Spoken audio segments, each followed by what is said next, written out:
put an ad on Craigslist trying to sell my old PlayStation 2. This ancient piece of junk has been sitting in my room, taking up space and collecting dust for over a decade now. I used to enjoy playing it and had so much memories, but now it was time to sell it and make some extra cash for my first car. I was thinking of using eBay, but I would have to pay a seller's fee and most likely offer free shipping, so I wouldn't make much off of it. I wanted to sell fast and not have the cash in hand, so what better place to list it on other than Craigslist? Yeah, I know, sometimes it works and sometimes you'll get the wrong end of the stick. All I was asking for was $100 and it comes with a controller, 2 games, and a memory stick. I know I'll get some low ballers, but the absolute lowest I'll go would be $80. It actually took a few days before I got any serious inquiries. A couple of people offering me low balls, of course, but one particular offer stood out. This guy responded to my posting and seemed really interested in my PlayStation and was willing to pay $140 for it if I delivered to him. I would have been a fool to decline that, so I took his offer and asked for his address ASAP. Maybe I was a fool because I seemed too desperate to realize how skeptical this whole transaction was. When I looked up his address on Google Maps, it was about 40 minutes away, so it was far, but the extra $40 would have paid for my gas and then some. I decided to be a delivery boy for a day. I packed my PlayStation up in a box and headed out the same day. I was riding back and forth with the guy. After a long drive crossing through 2 cities, I finally pulled up to what seemed like a small house that was connected to another house. This definitely looked like the slums. I knocked on the door, checking my phone to confirm the house number, and it was spot on. A skinny guy opened the door and introduced himself as Scott. He told me to come in, and I told him it was fine, we can just do the exchange out here. He wanted to confirm that the game system actually worked, so I had no other choice. We walked inside his living room, which smelled like socks and gym shorts. A ripped up sofa and 2 cats laying in the middle of the living room carpet. From what it seemed like, he was apparently living alone. We hooked up the console and it worked perfectly, just like I promised. He grabbed a wad of cash out of his boxers and handed it to me. When I counted it, he was short $40. This was literally the whole reason I came and delivered, because he was offering me $140 instead of the original $100 I was asking for. I got a bit mad and asked him, where's the other $40? He kept saying he didn't have the extra money because he spent it earlier on food and didn't have any more money. The man even offered to give me one of his cats, which I kindly refused. He even went to his room to bring anything of value to me, like some dirty books, Pokemon cards, and even a half-eaten chocolate bar.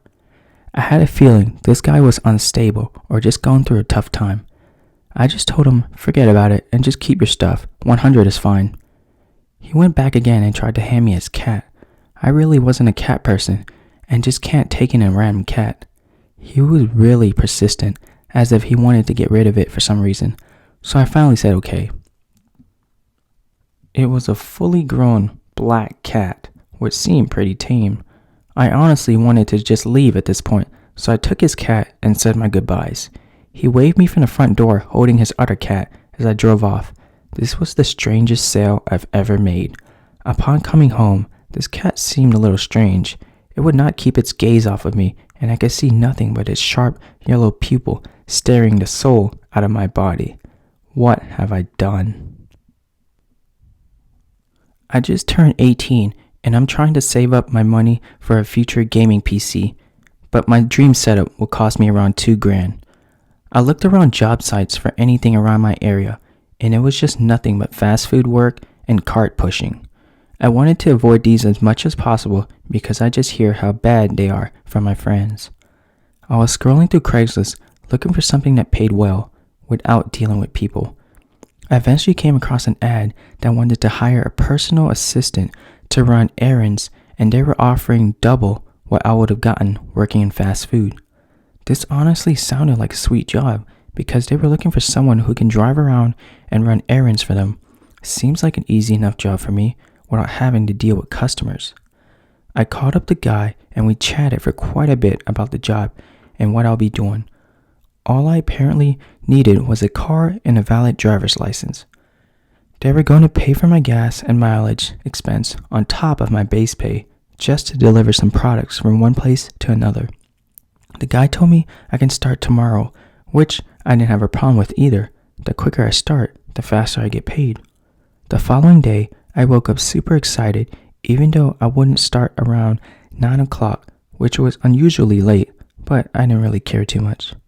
An hour before I meet up with my boss, I filled up my car with a full tank of gas and made sure my trunk and back seat was empty.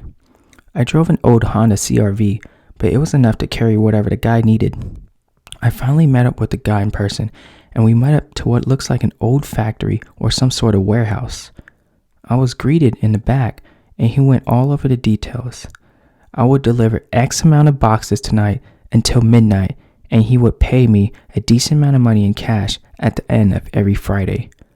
When I asked about the contents inside the box, he would tell me it was confidential and kind of directed the conversation into something else.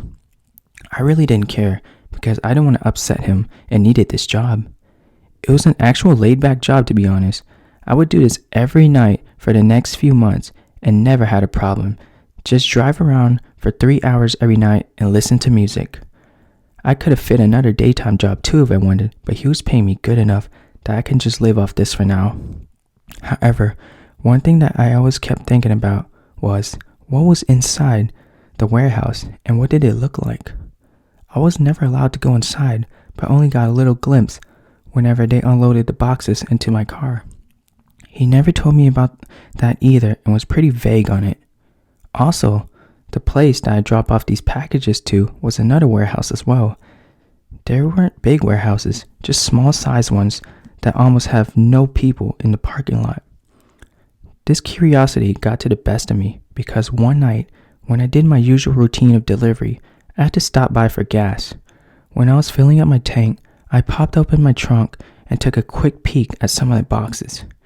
They were duct taped shut, which was strange because most boxes just have regular clear tape.